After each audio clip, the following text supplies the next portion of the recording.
Beside Still Waters by Robert Sheckley. When people talk about getting away from it all, they're usually thinking about our great open spaces out west. But to science fiction writers, that would be practically in the heart of Times Square.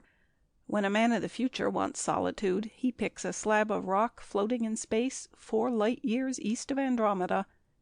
Here is a gentle little story about a man who sought the solitude of such a location. And who did he take along for company? None other than Charles the Robot. Mark Rogers was a prospector, and he went to the asteroid belt looking for radioactives and rare metals. He searched for years, never finding much, hopping from fragment to fragment. After a time he settled on a slab of rock 1/2 mile thick. Rogers had been born old, and he didn't age much past a point. His face was white with the pallor of space, and his hands shook a little. He called his slab of rock Martha, after no girl he had ever known. He made a little strike, enough to equip Martha with an air pump and a shack, a few tons of dirt and some water tanks, and a robot. Then he settled back and watched the stars. The robot he bought was a standard model all-around worker, with built-in memory and a 30-word vocabulary. Mark added to that bit by bit. He was something of a tinkerer, and he enjoyed adapting his environment to himself. At first, all the robot could say was "yes, sir," and "no, sir." He could state simple problems. "The air pump is laboring, sir." "The corn is budding, sir." He could perform a satisfactory salutation. "Good morning, sir." Mark changed that. He eliminated the sirs from the robot's vocabulary. Equality was the rule on Mark's hunk of rock. Then he dubbed the robot Charles, after a father he had never known. As the years passed, the air pump began to labor a little, as it converted the oxygen in the planetoid's rock into a breathable atmosphere. The air seeped out into space, and the pump worked a little harder, supplying more. The crops continued to grow on the tamed black dirt of the planetoid. Looking up, Mark could see the sheer blackness of the river of space, the floating points of stars. Around him, under him, overhead, masses of rock drifted, and sometimes the starlight glinted from their black sides. Occasionally Mark caught a glimpse of Mars or Jupiter. Once he thought he saw Earth. Mark began to tape new responses into Charles. He added simple responses to cue words. When he said, "How does it look?"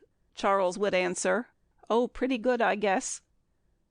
At first the answers were what Mark had been answering himself in the long dialogue held over the years. But slowly he began to build a new personality into Charles. Mark had always been suspicious and scornful of women, but for some reason he didn't tape the same suspicion into Charles. Charles's outlook was quite different. "What do you think of girls?" Mark would ask, sitting on a packing case outside the shack after the chores were done. "Oh, I don't know. You have to find the right one," the robot would reply dutifully, repeating what had been put on its tape. "I never saw a good one yet," Mark would say. "Well, that's not fair. Perhaps you didn't look long enough. There's a girl in the world for every man." "You're a romantic," Mark would say scornfully. The robot would pause, a built-in pause, and chuckle, a carefully constructed chuckle. "I dreamed of a girl named Martha once," Charles would say. "Maybe, if I would have looked, I would have found her." And then it would be bedtime. Or perhaps Mark would want more conversation. "What do you think of girls?" he would ask again, and the discussion would follow its same course. Charles grew old. His limbs lost their flexibility, and some of his wiring started to corrode. Mark would spend hours keeping the robot in repair. "You're getting rusty," he would cackle. "You're not so young yourself," Charles would reply. He had an answer for almost everything. Nothing involved, but an answer. It was always night on Martha. but Mark broke up his time into mornings, afternoons, and evenings. Their life followed a simple routine. Breakfast from vegetables and Mark's canned store. Then the robot would work in the fields, and the plants grew used to his touch. Mark would repair the pump, check the water supply, and straighten up the immaculate shack. Lunch, and the robot's chores were usually finished. The two would sit on the packing case and watch the stars. They would talk until supper, and sometimes late into the endless night. In time, Mark built more complicated conversations into Charles. He couldn't give the robot free choice, of course, but he managed a pretty close approximation of it. Slowly, Charles's personality emerged. But it was strikingly different from Mark's. Where Mark was querulous, Charles was calm. Mark was sardonic, Charles was naive. Mark was a cynic, Charles was an idealist. Mark was often sad, Charles was forever content. And in time, Mark forgot that he had built the answers into Charles. He accepted the robot as a friend, of about his own age, a friend of long years' standing. "The thing I don't understand," Mark would say, "is why a man like you wants to live here. I mean, it's all right for me, no one cares about me, and I never gave much of a damn about anyone. But why you?" "Here I have a whole world," Charles would reply, "where on Earth I have to share with billions. I have the stars, bigger and brighter than on Earth.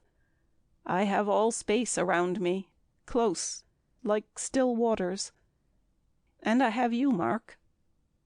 "Now, don't go getting sentimental on me." "I'm not. Friendship counts. Love was lost long ago, Mark.